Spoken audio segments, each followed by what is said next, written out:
अल्हम्दुलिल्लाहिल्लज़ी ज़य्यना नबिय्यिना बिहबीबिहिल मुस्तफ़ा व मन्ना अलल मुमिनीना बिनबिय्यिहिल मुज्तबा वस्सलातु वस्सलामु अला सय्यिदिना मुहम्मदिन खैरिल वरा व अला आलिहि व अस्हाबिहिन नजबा इला यौमिल जज़ा अम्मा बअद फ़अऊज़ु बिल्लाहि मिनश शैतानिर रजीम बिस्मिल्लाहिर्रहमानिर्रहीम या अय्युहल्लज़ीना आमनुत्तक़ुल्लाह व कूनू मअस्सादिक़ीन सदक़ल्लाहुल अज़ीम व सदक़ रसूलुहु नबियुल करीम।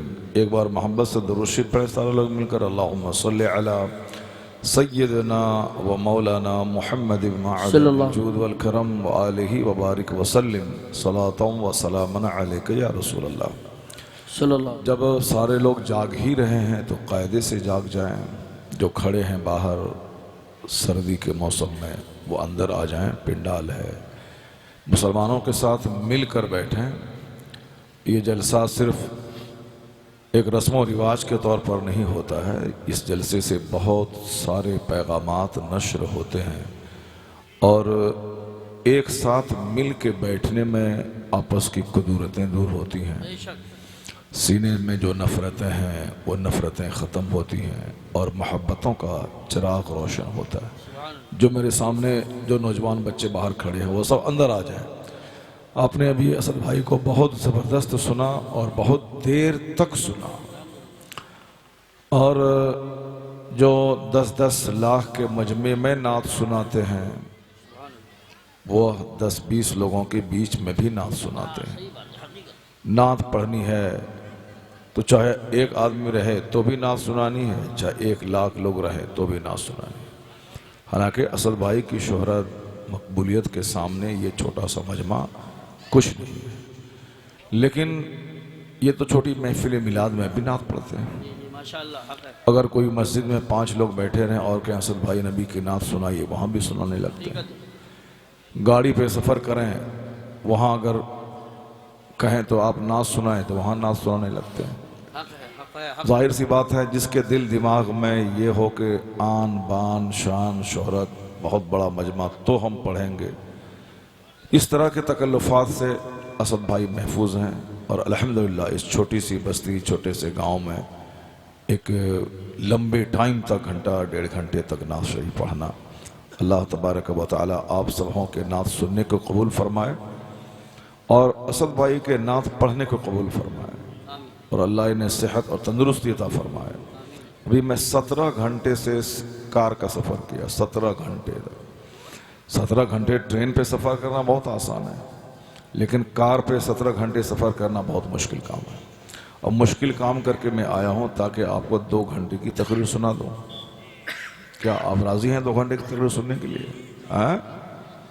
अगर नहीं सुनेंगे तो आधा घंटे की तकरीर मुझको आती है, आधे घंटे वाली भी आती है और 2 घंटे वाली भी आती है।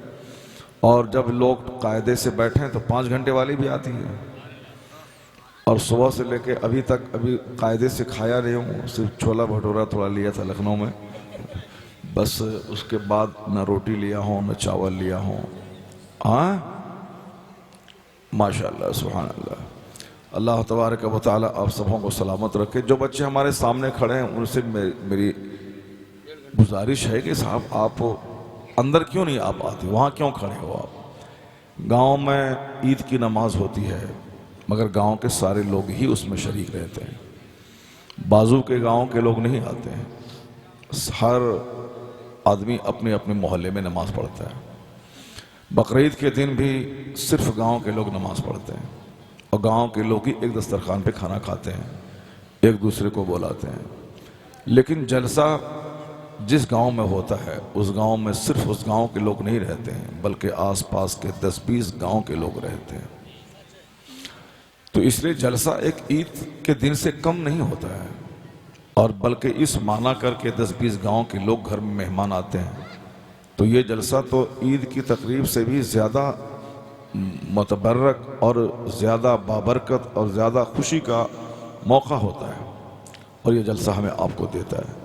तो सारे लोग इस जलसे को बिल्कुल सेलिब्रेट करें कि हमारे गांव में आज क्रिकेट का तमाशा नहीं हो रहा है, वर्ल्ड कप का मैच नहीं हो रहा है, बल्कि मुस्तफ़ा के जिक्र की महफिल मुनक़िद हो रही है। जरा ज़ोर से बोले सुभान अल्लाह। और इधर उधर कोई मत देखें और कोई मत उठे, मुझे देखें। मैं कोशिश करूंगा कि आपके सामने कुछ बातें कुरान की और कुछ बातें हदीस पाक की, और फिर उसके बाद मैं तकरीर करूंगा। पहले कुरान शरीफ की दो चार बातें सुन लें, क्योंकि कुरान करीम अल्लाह का कलाम है, और अल्लाह का कलाम जिस घर में पढ़ा जाए आसमान से सकीना नाजिल होता है, फरिश्तों की जमात आती है उस घर में। एक सहाबी रसूल थे, उन्होंने आका की बारगाह में कहा कि सरकार, मैं सूरह कहफ की तिलावत कर रहा था, तो मैंने देखा कि मेरे सामने बांधा हुआ एक घोड़ा है जो उछलने लगा। मैं कुरान पाक की तिलावत कर रहा था। सूरह कहफ मालूम है आपको, जो जुमा के दिन उसकी तिलावत करता है अगले जुमा तक उसके लिए नूर ही नूर होता है, और दोनों जुमे के बीच के गुनाहों का कफ़ारा हो जाता है। कम से कम जुमा के दिन उस सूरत की ज़रूर तिलावत करनी चाहिए। कौन सूरत है? सूरह कहफ। बहुत बाबरकत सूरत है। एक सहाबी कहते हैं कि सरकार, मैं उस सूरत की तिलावत कर रहा था, सामने घोड़ा बंधा हुआ था, वह उछलने लगा।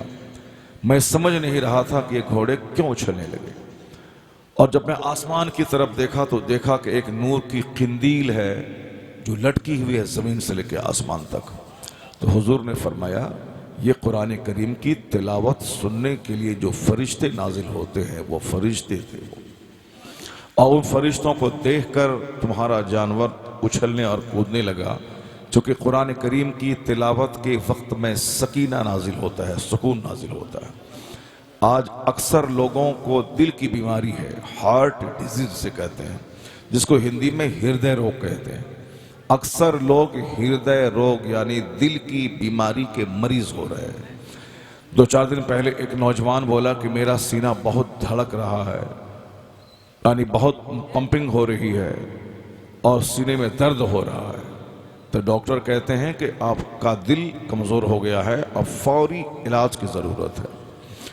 सीने में दर्द होता है, ये शिकायत है बड़ी तेज़ी से फैल रही है। बाईपास सर्जरी बड़ी तेज़ी से हो रही है, और दिल्ली जैसे शहर में आप देखें, एक कोने से दूसरे कोने तक हर 10 कदम के बाद हार्ट का अस्पताल मिलेगा आपको। छोटे से लेके बड़े शहर तक लोग दिल के मरीज हो रहे, क्योंकि ये दिल दुनिया को देने के लिए अल्लाह ने नहीं पैदा किया है। यह दिल बहुत कीमती पार्ट है, सर से लेके पांव तक सारे पार्ट्स का सरदार है ये दिल। और यह दिल जब तक हरकत में है बंदा जिंदा है, और जहां जिस दिन दिल का दौरा पड़ा और दिल बंद हुआ बंदा मर जाता है। तो यह दिल आज बीमार सिर्फ इसलिए है कि इस दिल में अल्लाह की मोहब्बत रहनी चाहिए, लेकिन आज इस दिल में दुनिया की मोहब्बत है, इस दिल में मकान की मोहब्बत है, इस दिल में अच्छी से अच्छी गाड़ी खरीदने की मोहब्बत है, इस दिल में सिर्फ सामने वाले को भगा करके उसकी दुकान खरीदने, उसके मकान खरीदने की नीयत है। इन तमाम हुब्बे दुनिया की वजह से ये दिल बीमार हो चुका है। दिल को उसकी खुराक नहीं मिल रही, दिल को उसकी ग़िज़ा नहीं मिल रही है। इस दिल को हमने मुर्दा बना दिया दुनिया की मोहब्बत सजा सजा कर। यही वजह है कि आज फिजिकली भी लोग दिल के मरीज हो रहे हैं, और स्पिरिचुअली भी यानी रूहानी तौर पर भी लोग दिल के मरीज हो रहे हैं। इसके बारे में हदीस में आया है कि आका अलैहिस्सलाम ने फरमाया कि जिस तरह लोहे को जंग लग जाता है, उसी तरह दिल को भी जंग लग जाता है। आका फरमाते हैं कि इन्नल क़ुलूब तज़दा कमा यज़दउल माउल हदीद, बेशक दिलों को भी जंग लग जाता है। जिस तरह लोहे को पानी लगे तो लोहा जंग आलूद हो जाता है, उसी तरह दिल भी जंग आलूद हो जाता है। इस दिल में दुनिया की मोहब्बत ने इसे जंग आलूद बना दिया। इस दिल में गंदे लोगों की सोहबत में रहते रहते इस दिल को हमें बिल्कुल काला बना दिया है। इस दिल में जहाँ प्यार रहना चाहिए वहाँ नफरतें हैं, इस दिल में जहाँ शफकत रहनी चाहिए वहाँ कुदूरतें हैं, बेशक इस दिल में जहाँ जन्नत और आखिरत की मोहब्बत रहनी चाहिए वहाँ सिर्फ और सिर्फ हुब्बे दुनिया की नहुसत इस दिल में है। इसलिए दिल बीमार हो चुका है, दिल जंग आलूद हो चुका है। और उसका इजहार कब होता है? जब लोगों को मस्जिद में दिल नहीं लगे तो समझ जाएं कि दिल बीमार हो चुका है। यह जलसा जिसको जन्नत की क्यारी कहा गया है, जहाँ हुजूर फरमाते हैं कि जन्नत की क्यारी में जब जाओ तो वहाँ चर लिया करो। सहाबा ने पूछा, सरकार ये जन्नत की क्यारियाँ क्या हैं? वमा रियाजुल जन्नत, तो हुजूर ने कहा है हिलकुल ज़िक्र, जिक्र की मजलिसें ये जन्नत की क्यारियाँ हैं। तो जन्नत की क्यारी है जहाँ अल्लाह रसूल का जिक्र होता है। अगर दिल नहीं लगे, यहाँ से उठ के भागने का मन करे, तो समझ जाएं कि दिल बीमार हो चुका है। अगर इस गांव में कोई बम्बई से एक्टर आता तो आज यहाँ ये 500 लोग नहीं रहते, यहाँ कम से कम 25,000 लोग जमा होते। चूँकि लोगों का दिल बीमार हो चुका है। जिस तरह के लोग होते हैं उसी तरह की सोच उसकी होती है। जिसका दिमाग गंदा होता है वह गंदे लोगों को पसंद करता है। जिसके दिल और दिमाग में खेल तफरी की बातें होती हैं वह खेल तमाशा को पसंद करता है। इस बरेली इलाके में मैंने देखा कि गांव देहात का माहौल बहुत ज़्यादा दीनदाराना नहीं है। लोगों में कव्वाली सुनने का शौक़ है, लोगों में कॉमेडी सुनने का शौक़ है, लोगों में शेख चिल्ली के लतीफ़े सुनने का शौक़ है। और ये गांव देहात में है, जबकि बिहार से लोग बरेली ज़िला आते हैं कि वहाँ आला हज़रत का शहर है। चलो वहाँ के आसपास जो लोग रहते हैं बड़े दीनदार होंगे, बड़े नेक लोग होंगे, बड़े मजहबी लोग होंगे, जिनको देखने के बाद हमारे दिल में मजहब की बातों को सुनने और उस पर अमल करने का शौक़ पैदा होगा। अगर वह लोग यहाँ आ जाएं, आपके देहात में देख लें कि साहब ज़िक्र रसूल की महफिल सजी है और इश्क़ रसूल का पैगाम आला हज़रत ने दिया है, चंद लोग वहाँ खड़े हैं, 5 लोग वहाँ खड़े हैं, किसी के दिमाग में कुछ है, किसी के दिमाग में कुछ चल रहा है। तो जो लोग 10,000 खर्च करके बरेली आके बरेली की इज्जत दिल में लेके आते हैं, वो अगर आप लोगों को देख लें तो वह ज़रूर यहाँ से आला हज़रत की जो मोहब्बत थी उसको वह घटती हुई महसूस करेंगे कि शहर रज़ा के करीब रहकर और इस तरह से नफ़रतों में जीना, शहर रज़ा से करीब होकर इस तरह महफिलों को उजाड़ देना, शहर रज़ा से करीब रहकर दुनियावी चाहत में डूबा रहना, ये तो उसको समझ में नहीं आएगा। आप बता दें कि मैं जिस तरह आला हज़रत बेमिसाल है उसी तरह उस ज़िला के रहने वाले लोग भी बेमिसाल है। तो ये बेमिसाली उस वक़्त उसका पता चलेगा जबकि आप नात भी सुनेंगे, तकरीब भी सुनेंगे, आप मुस्तफ़ा की हदीस भी सुनेंगे, अल्लाह का कलाम भी सुनेंगे और ये बता देंगे कि हम लोग तमाशे वाले नहीं हैं, हम लोग तो मुस्तफ़ा की मोहब्बत वाले लोग हैं। तो आप बता दें कि हम 2 घंटे नहीं 4 घंटे बैठकर हम मुस्तफ़ा के ज़िक्र की महफिल में अपनी आखिरत सजाने संवारने का जज्बा रखते हैं। वह लोग जो दिल और दिमाग में कचरा भरे हुए हैं वो अपनी खैर मनाएं कि दिल अगर नापाक हुआ तो तुम हार्ट के मरीज़ हो जाओगे, ज़मीन बिक जाएगी, उसका इलाज नहीं कर पाओगे। अभी ये इस दिल में जितनी मोहब्बतें रहती हैं, इस दिल में जिस कदर अच्छी गुड फीलिंग्स रहती हैं और जहाँ अच्छे लोगों की सोहबतें रहती हैं वहाँ हार्ट की बीमारी नहीं होती। हार्ट की बीमारी वहाँ रहती है जहाँ तन्हाइयाँ ज़्यादा रहती हैं। हार्ट की बीमारी वहाँ रहती है जहाँ इस दिल में नफ़रत ज़्यादा रहती है। हार्ट की बीमारी वहाँ होती है जहाँ अच्छे लोगों की सोहबतें नहीं होती हैं, जहाँ लोग ताड़ी पीते हैं, जहाँ लोग शराब पीते हैं, जहाँ लोग हसद और जलन और कुदूरत रखते हैं, जहाँ लोग गरीबों के साथ नहीं बैठते हैं। हुजूर ने फरमाया है कि गरीबों के साथ बैठा कर उससे सीने का घमंड दूर होता है, सीने का कचरा दूर होता है। आका अलैहिस्सलाम हमेशा दुआ करते थे, अल्लाहुम्मा अहयनी मिस्कीना व अमितनी मिस्कीना वहशुरनी फी ज़ुमरतिल मसाकीन। ए अल्लाह मुझे मिस्कीन बना के ज़िंदा रख, हालत मिस्कीनियत में मौत अता फरमा और मिस्कीनों के साथ मेरा हश्र फरमा। ये कौन? जो कायनात के मालिक व मुख्तार हैं, जो अरब व अजम के ताजदार हैं, जो ज़मीन और आसमान के ख़जाने के मालिक हैं, वो पैगम्बर आज़म कहते हैं कि इलाही मुझे मिस्कीन बना के ज़िंदा रख। इसका मतलब है मिस्कीनियत की बड़ी फजीलत है और भले ही 50 करोड़ के मकान में बंदा रहे मगर दिल मिस्कीन जैसा रहना चाहिए। इस दिल में घमंड नहीं रहना चाहिए, इस दिल में कुदरत नहीं रहनी चाहिए। आका फरमाते हैं, ला यदखुलुल जन्नह मन कान फी क़ल्बिही मिस्क़ाल ज़र्रतिन मिन किब्र। वह शख्स जन्नत में नहीं जाएगा जिसके दिल में राई के बराबर घमंड मौजूद हो। यानी बिल्कुल छोटा सा भी अपने मकान का घमंड, ज़मींदारी का घमंड, ख़ानदान का घमंड, मुलाजमत और नौकरी का घमंड, बाल बच्चों की खूबसूरती का घमंड, दामाद की मुलाजमत का घमंड, जवानी का घमंड, अच्छे कपड़े और अच्छी गाड़ी का घमंड, कोई भी गुरूर अगर दिल में रहा तो मुस्तफ़ा सच्चे, मुस्तफ़ा की बात सच्ची, अपने आप डफली बजाना कमाल नहीं है, हमारी सोच कमज़ोर है, हमारी बात कमज़ोर है, मगर मुस्तफ़ा ताकतवर है।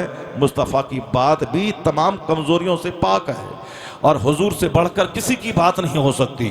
दुनिया का कोई भी दानिश्वर का कोई भी कौल हो वह हुजूर से बढ़कर किसी का कौल नहीं है। यूरोप का दानिश्वर कहता है कि he must be called the saviour of humanity.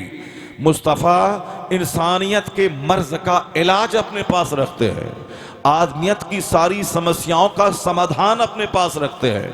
हुजूर इंसानियत के मुहाफिज का नाम है, समाज के सारे मसाइल का हल अपने पास रखते हैं।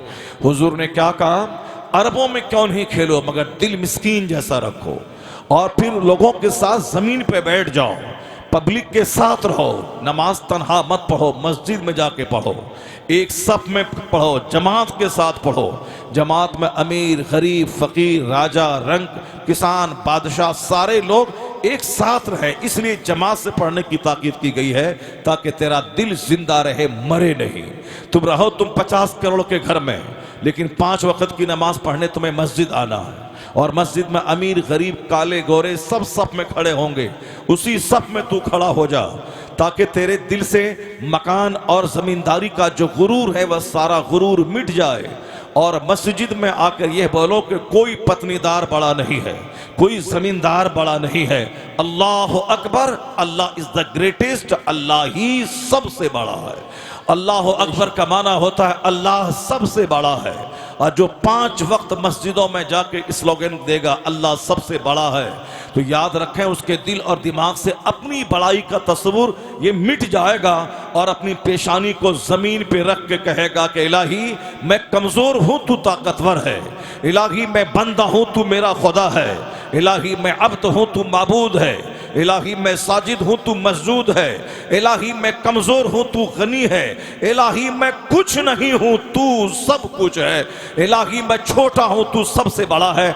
और जब बंदा 5 टाइम जमीन पे आम मुसलमानों से मिलकर अपनी पेशानी जमीन पे रख के कहता है अल्लाह सबसे बड़ा है, तो अल्लाह उसकी पेशानी को उठाकर अल्लाह उसे इज्जतों से नवाजता है, अल्लाह उसे मर्तबे से नवाजता है। तू सिर्फ सजदे में सर को जमीन पे रख दे, अल्लाह तुझे इज्जत के आसमान पे पहुंचा देगा।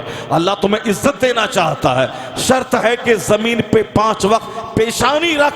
अगर तू जलील है तो अल्लाह तुझे इज्जत दे देगा, अगर तू छोटा है तो अल्लाह तुझे बड़ा बना देगा, अगर तू कंगाल है तो अल्लाह सजदे की बरकत से तुझे खुशहाल बना देगा। सुभान अल्लाह। नारे तकबीर, नारे रिसालत, नारे गौसियत, मसलके आला हजरत। अल्लाह हमें आजिज़ो खाकसार देखना चाहता है, अल्लाह हमें हमारे अंदर आजिज़ी देखना चाहता है, अल्लाह हमारे अंदर तजर्रो को देखना चाहता है, अल्लाह देखना चाहता है कि मेरा बंदा कितना रोता है मेरे सामने, अल्लाह देखना चाहता है कि मेरा बंदा किस कदर अमीरी का सारा तस्वुर मिटा के मस्जिद में गरीबों के साथ खड़ा होता है, अल्लाह ये देखना चाहता है। वैसे अल्लाह रब्बुल इज्जत गुरूर को नापसंद करता है। हुजूर फरमाते हैं कि राई के बराबर भी घमंड सीने में रहा तो वह शख्स जन्नत में नहीं दाखिल होगा। अपने मन में आप कहते रहिए मैं फलां पीर साहब से मुरीद हूँ, जन्नत मेरी जागीर है, मैं साहब मैंने हज किया है 5 बार, जन्नत मेरी जागीर है। हर वक्त मोमिन डरता रहता है अल्लाह से जब तक कि ईमान की हालत में मर न जाए, और जब तक कि हिसाब किताब देकर मोमिन जन्नत में न चला जाए उस वक़्त तक किसी भी वक्त में ईमान के लुटने का अंदेशा रहता है। हम लोगों को चूँकि ईमान के ताल्लुक से बड़ी गहरी फिक्र नहीं है, इसलिए कोई पीर पे नाज कर रहा है, कोई मस्जिद बना के घमंड कर रहा है, कोई मदरसा चला के गुरूर कर रहा है, कोई साहब टोपी पहन के कह रहा है कि जन्नत मेरी जागीर हो गई, कोई 4-10 पैसे गरीबों को दे के कह रहा है अब मैं जन्नती हो गया। नहीं नहीं, जनाब सुफियान सौरी बहुत बड़े शेख, बहुत बड़े बुजुर्ग थे, बुजुर्गों के उर्स में आए हैं, बुजुर्गों की कहानी सुनिए। हजरत सुफियान सौरी जवानी के दिनों में उनकी कमर झुक गई थी, वह जवान थे, मगर इस कदर गहरा सदमा आपको एक वाक़े का मिला, उनकी कमर सदमे से झुक गई। चूँकि अभी अक्लहीन ही लोगों के पास है, पागलपनी ज़्यादा है, इसीलिए वो सदमा से चूर नहीं होता है। वो चाहे बाप मरे तो भी जिंदा रहता है, चाहे माँ मर जाए तो 4 दिन के बाद भूल जाता है, चाहे वो साहब शराब पिए तो भी अपने आप को सबसे बड़ा जन्नती और सुथरा समझता है। ये समझ लें कि दिल मर चुका है। वरना एहसास जब दिल में रहता है तो एक वक्त की नमाज अगर छूट जाए तो बंदा अपने आप को मुर्दा तस्वुर करने लगता है। जब बंदा फजर की नमाज छोड़ता है तो समझ लेता है कि मेरी औलाद, मेरे बच्चे, मेरी दौलत, सारी चीज़ें तबाह हो गई। क्योंकि हुजूर ने कहा है कि फजर की 2 रकअत नमाज दुनिया और दुनिया माफिया से बेहतर है, और अगर जो नमाज छोड़ दे तो समझ लें कि उसकी सारी दुनिया लुट गई, वो तबाह बर्बाद हो गया। यहाँ फजर छोड़ने के बाद भी सीना तान के बंदा चलता है, इसका मतलब है कि एहसास उसका मिट चुका है, उसका दिल मर चुका है। हुजूर फरमाते हैं मन फाततहुल अस्र कान्नमा वुतिरा अहलुहु व मालुहु। हदीस में आया है कि जिसकी अस्र की नमाज फौत हो गई तो गोया उसके बाल बच्चे माल सब तबाह बर्बाद हो गए। ये मुस्तफ़ा की हदीस है, मुस्लिम शरीफ की हदीस में आया है मन फाततहुल अस्र, जिसकी अस्र की नमाज फौत हो गई कान्नमा वुतिरा अहलुहु व मालुहु, गोया उसका अहलो अयाल, उसका बाल बच्चा, उसका माल सब तबाह बर्बाद हो गया। एक वक्त की नमाज अगर किसी अल्लाह के वली की छूट जाती थी, वह बैठ के रोते थे, घर में जमात छूट जाती थी। लोग कहते थे कि मेरा बेटा अगर मर जाता तो सारा समाज मेरी ताज़ियत को आता और सारा समाज आके मुझको दिलासा दिलाता कि सब्र करो, अल्लाह ताला तुम्हें अजर अता फरमाए, तेरे बेटे को ले लिया अल्लाह ने अमल बदल अता फरमाए। तो मेरा बेटा मर जाता तो सारा समाज मुझको मेरी ताज़ियत के लिए आता, जबकि बेटे के मरने से बड़ी मुसीबत मुझको आ गई। वह मुसीबत ये आई कि मेरी जमात छूट गई, मेरी नमाज छूट गई। मगर ताज्जुब है कि लोग मेरे पास ताज़ियत को नहीं आए, जबकि बेटा के मर जाने के बाद सारा समाज मेरे पास आता। जबकि बेटा के मरने से बड़ी मुसीबत है नमाज का छूट जाना, बेटे के मरने से बड़ी मुसीबत है जमात का छूट जाना। ये वह बोलता है जिसका दिल जिंदा है, जिसका शऊर जिंदा है, जिसका एहसास जिंदा है, जिसका हिस्स जिंदा है। इसीलिए गरीब होना ये ऐब की बात नहीं है, बल्कि गरीब होना तो फख्र की बात है। पैगंबर आजम के घर में 2 महीने तक चूल्हे में आग नहीं सुलगती थी। सैयदा आयशा कहती हैं कि मैं चांद को देखती, दूसरे महीने का चांद देखती, तीसरे महीने का चांद निकलता, यहां तक कि शहरैन 2 महीने गुजर जाते मगर मुस्तफ़ा के घर वाले के चूल्हे में आग नहीं सुलगती थी। ना रोटी बनती थी और ना सालन और तरकारी बनती थी, बल्कि सिर्फ खजूर पे, पानी पे गुजर बसर होता था। ये सरकारे दो जहां के निजी घर, अपने जाती घर की सादगी थी कि 2 महीने तक चूल्हे में आग नहीं सुलगी। अगर हमारे घर में भी अगर दोपहर में आग न सुलगे तो ऐब की बात नहीं है। अगर हमारे घर में 2 दिन का फाका हो जाए यह ऐब की बात नहीं है, चूंकि हम गिरे हुए हैं इसीलिए गरीबी का मजाक उड़ाते हैं। लेकिन जिस दिन हमारा दिल जिंदा हुआ उस दिन अगर किसी गरीब को मैं देखूंगा ये नहीं बोलूंगा ये जलील है, ये गरीब है, बल्कि उस दिन मेरे दिमाग में यह बात आएगी कि मुस्तफ़ा ने कहा है कि अगर मालदार जन्नत चला भी गया तो गरीब उससे 500 साल पहले जन्नत में दाखिल हो जाएगा। मुस्तफ़ा कहते हैं गरीब मेरी उम्मत के मालदारों के मुकाबले में 500 साल पहले जन्नत जाएंगे। अगर किसी गरीब को आपने देखा, ये मत कहना कि किसी जुर्म की सजा इसको मिल रही है, ये मत कहना कि किसी इसके बाप दादा ने कोई गलत काम किया होगा इसीलिए इसका बेटा मजदूरी कर रहा है, यह गरीब है। जो आदमी खलीज होता है वो गिलासत को पसंद करता है। पाखाने के कीड़े को अगर 50 लाख रुपए का ऊद उसको सुंघा दे वह मर जाएगा, उसी वक्त पाखाना का कीड़ा जिंदा रहता है जब तक कि वो गिलासत में लिपटा हुआ रहता है। लेकिन गुलाब चूसने वाला भौरा, वह जब तक उसे गुलाब नहीं मिले उस वक्त तक वो उसको जिंदगी नहीं मिलती है। जहां गंदी महक आई वह गुलाब का भौरा मर जाता है। तो जो अच्छे लोगों की सोहबत में रहने के आदी है उसके दिमाग में कुरानी सोच पैदा होती है, उसके दिल दिमाग में मुस्तफ़ा के फरमान का नूर रहता है। वह कभी भी रंग के एतबार से नहीं सोचता, वह कभी माल और गुर्बत के एतबार से नहीं सोचता, वो तो सारी बातें मुस्तफ़ा के फरमान की रोशनी में सोचता है। तो किसी गरीब को अगर अल्लाह ने गरीब बनाया है उसके जुर्म की सजा नहीं है। अगर उस गुर्बत में दीनदारी है, यह गौर से सुन लेना, अगर उस गुर्बत में दीनदारी कुर्बानी है यानी नमाज है और बड़े बड़े क्राइम से वो गरीब बच रहा है, उस पर तो हज फर्ज ही नहीं है कि वो हज करे। गरीब पर ज़कात फर्ज ही नहीं है कि ज़कात दे। गरीब पर तो सदक़े फित्र वाजिब ही नहीं है कि सदक़े फित्र निकाले। जो गरीब है उस पर कुर्बानी वाजिब ही नहीं है वो कुर्बानी करे। कुर्बानी वाजिब है किस पर? मालदार पर, साहिबे माल पर, साहिबे निसाब पर। तो अगर वो कुर्बानी नहीं किया उससे पूछा जाएगा क़यामत के दिन तुमने कुर्बानी क्यों नहीं किया? तुझ पर कुर्बानी वाजिब हुई आप 15 साल की उम्र में और आज 60-70 साल हो गए, तू 5 साल से कुर्बानी कर रहा है। ये बता दे कि 40 साल से तुझ पर कुर्बानी वाजिब रही, तुमने नहीं किया, उसका जवाब तुम बताओ। अल्लाह पूछेगा कि तुमको मैंने माल दिया, उसकी ज़कात तुमने कितनी निकाली? 1 करोड़ में 2.5 लाख ज़कात निकालना था, तुमने 50,000 निकाला, उसके बाद नहीं निकाला। ये बता दे कि इस माल का हिसाब दे। मैंने माल दिया, उसकी ज़कात तुमने कैसे निकाली? 1 लाख हो तो 2,500 रुपये ज़कात निकालना है। अगर तुम्हारे पास माल तिजारत है उसकी ज़कात निकालनी है। अगर बीवियों के पास जेवरात है उसकी ज़कात निकालनी है। ऐसा नहीं कि सिर्फ जेवर पहनने में मज़ा आ रहा है, शादी ब्याह के फंक्शन में जेवरात का मुकाबला हो रहा है कि फलां की बीवी साहब वो गले में मोटा चैन पहन के आई थी, फलां की बीवी और हाथ में मोटा कंगन पहन के आई थी, और पूरे समाज में उसका चर्चा हो जाए कि उसके गले में बिल्कुल पतला हार था और उनके गले में बिल्कुल सोने का हार 2 लाख रुपए का था। तो यह 2 लाख रुपए का हार बनाना कमाल नहीं है, कमाल है कि जब तक वह हार रहेगा हर साल ज़कात निकालना फर्ज है, उसको ज़कात देना ही होगा। ऐसा नहीं कि बिजनेस के माल पे सिर्फ ज़कात फर्ज है, जो जेवरात पहनने के हैं उस पर भी ज़कात फर्ज है, और जब तक वो जेवर है हर साल फर्ज है। ऐसा नहीं कि एक बार निकाल दिया तो हो गया, नहीं, जब तक वो जेवर आपके पास है हर साल फर्ज है, चाहे उससे आपका कोई फायदा हो या ना हो। वह माल आपके घर में है, उस पर ज़कात फर्ज है। आपने खरीदा 50 साल पहले, आपने कभी कभार दे दिया थोड़ा सा माल, क़यामत के दिन हिसाब देना होगा कि तुमने ज़कात निकाली क्यों नहीं। सदक़े फित्र का हिसाब, ज़कात का हिसाब, कुर्बानी का हिसाब, उश्र का हिसाब। जो ज़मीन अल्लाह ने दी है 10 बीघा 25 बीघा, जो उससे मैं गन्ना की खेती करता हूँ, उससे मैं गेहूं की खेती करता हूँ, उससे मैं धान उपजाता हूँ, धान का हिस्सा तुमने निकाला कि नहीं निकाला? तुमको मैंने गेहूं दिया 50 कुंटल, उसका तुमने कितना हिस्सा निकाला? आसमान से बारिश हुई तो हर 10 केजी में 1 केजी देना खुदा की राह में।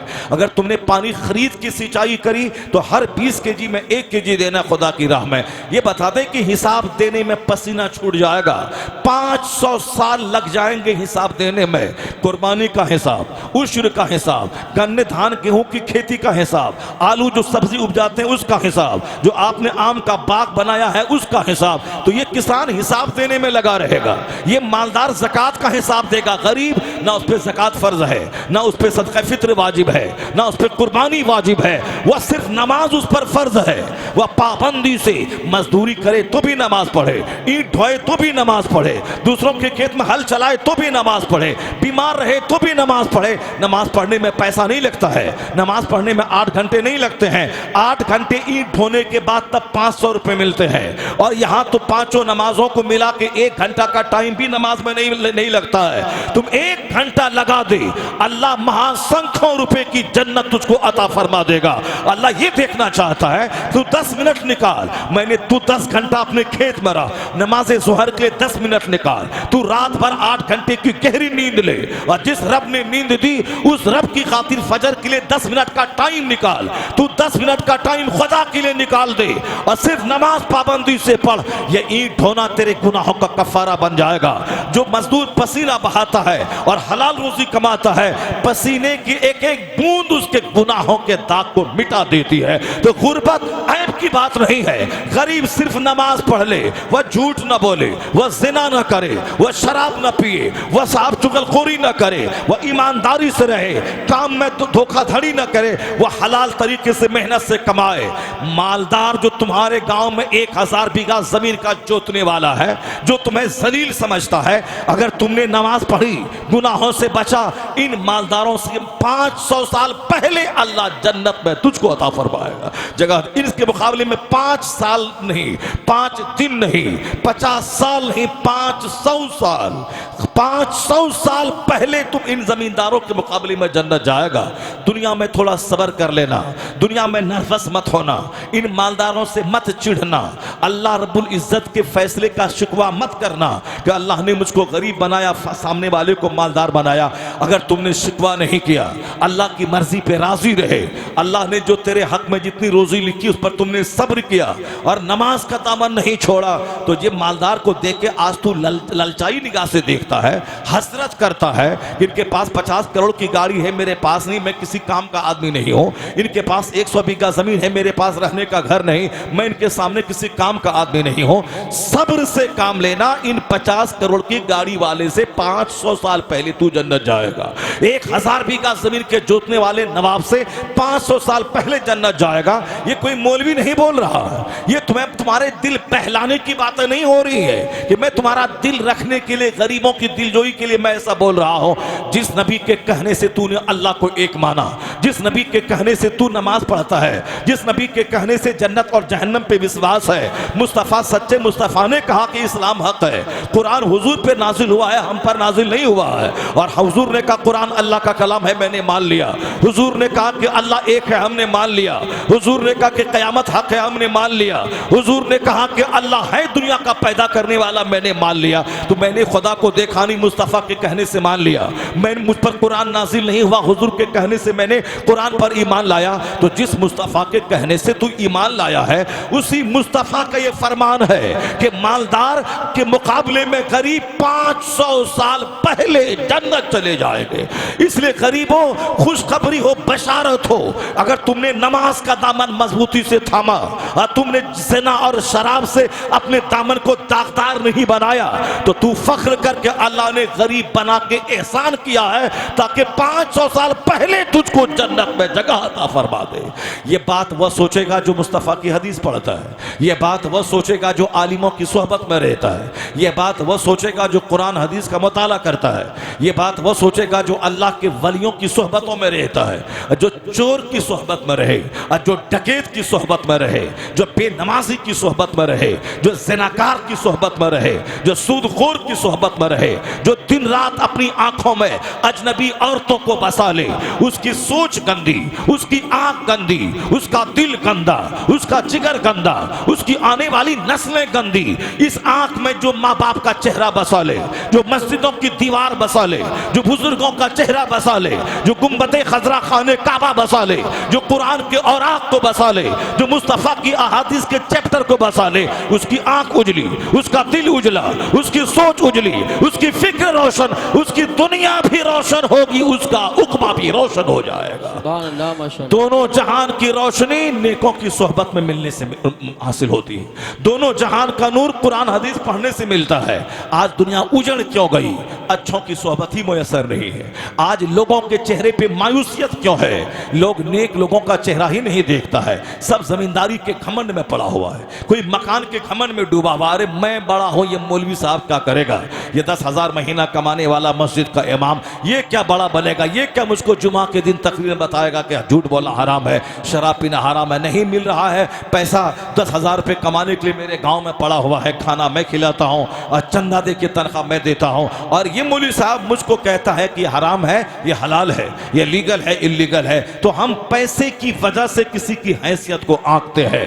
पैसे इसके पास कम है इसलिए इसका कोई वकार नहीं है। मगर तुम्हें मालूम है, अगर मस्जिद का इमाम आलिमे दीन है, वो आलिमे बाअमल है, तो याद रखना आलिमे बाअमल का मर्तबा इतना बड़ा होता है कि वह रास्ते से चलते हैं तो दरख्त के पत्ते उसके लिए दुआ करते हैं, समंदर की मछलियां दुआ करती है, सुराखों की चूटियां दुआ करती है, और आलिमे रब्बानी अगर सो जाए तो हर सांस के बदले में अज्र मिलता है। और आलिमे दीन बच्चे को 5 मिनट रात में कुरान पढ़ा दे और कोई 5000 रकत नमाज़े नफ्ल रात भर पढ़े, तो यह 1000 रकत नमाज़े नफ्ल पढ़ने से आलिमे दीन का 5 मिनट दीन सिखा देना, यह काम बेहतर है। यह है इल्मे मुस्तफ़ा के हुसूल का फैजान कि आलिम दीन नाइब पैगंबर कहलाता है, आलिम दीन नाइब रसूल कहलाता है। इसलिए हम पैसे की वजह से मस्जिद के इमाम की अहमियत का अंदाजा नहीं लगा सकते। यहाँ हम घमंड में डूबे हैं, मकान का गुरूर, जमींदारी का गुरूर, मुलाजमत का गुरूर, अच्छा कपड़ा पहनने का गुरूर। खबरदार, मुस्तफ़ा ने ये नहीं कहा है, मुस्तफ़ा ने ये कहा है इन्नल्लाह ला यंज़ुरु इला सुवरिकुम व अमवालिकुम वलाकिन यंज़ुरु इला कुलूबिकुम व अमालिकुम।